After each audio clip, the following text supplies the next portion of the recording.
called An Alternate Universe in Which We Do Not Hesitate. Yes. The girls sit in their cars late at night, with the windows rolled down and the wind in their hair. I love you, she says to her passenger seat. Without considering the consequences, love without hesitation, without calculation, without letting the words stick on the tip of her tongue, without placing an expiration date on her happiness regardless of gender or the way they look or the bathroom they use or how she'll respond to your confession of love.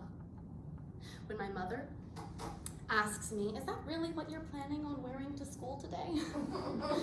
I will take all of the hot pink feathers from my boa and I will sprinkle them on her in her sleep.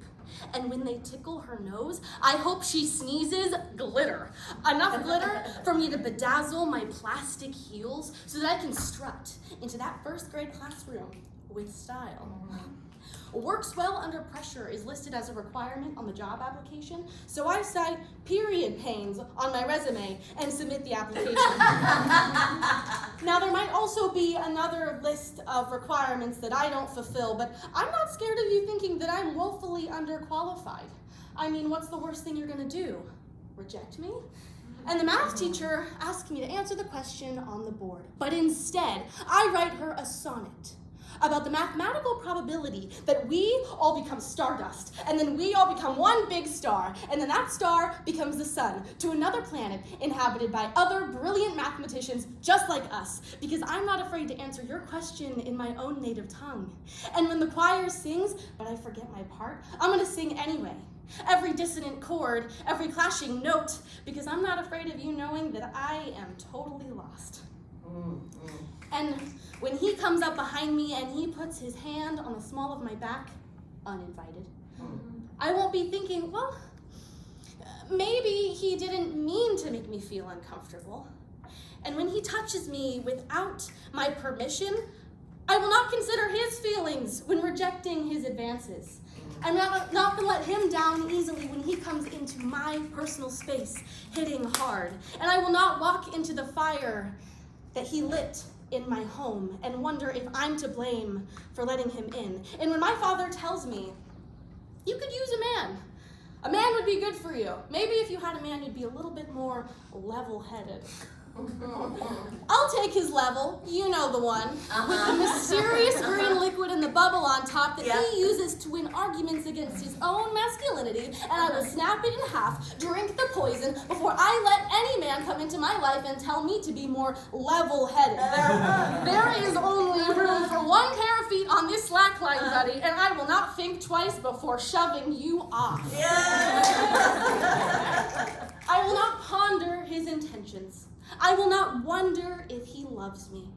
I will not question why I let him in because I wasn't the one to bring gasoline and a box of matches.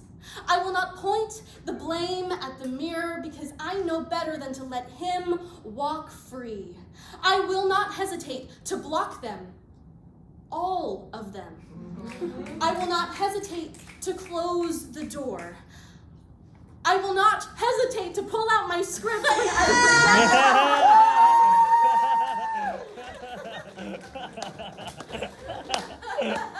I will not let the words stick on the tip of my tongue. I will make electrical fuses out of mixed wires. I will not hesitate to cut the wrong cord for fears of bombs going off because I do not fear the wreckage. I learned from the old universe that living in wreckage and pretending like it doesn't exist is not just how things are.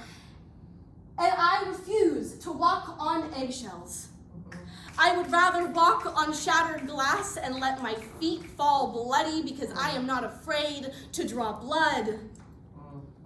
And by virtue of existing, the world has and always will be ending. And it doesn't get easier. And no matter how many times we look both ways before crossing the street or measure the distance between where we are on this cliff and the water below, There will always be a distance between where we are and where we could be. And in this universe, that distance is the same. We're not born any closer to equality. We're not born any closer to having equal pay or equal job opportunities or even realistic expectations of who we could be and who we should love. But in this universe, we are born without the fear of falling. Here, there are no dams in our rivers, no cracks for our tears to seep through, no drizzle on the pavement before we look up and realize that it's raining. There's no need for a flood warning or need for an umbrella. We rejoice in the downpour, unafraid of getting wet. We let our hair mat our faces like it was always meant to. We dance and our socks get soaked, but we dance to the rhythm of the rain and let it wash away everything left over from the old universe. Because in the old universe, we can speak or not. We can fight or not. We can learn to love truly or not. And we can look down at the water below and wonder what it would be like to make a splash.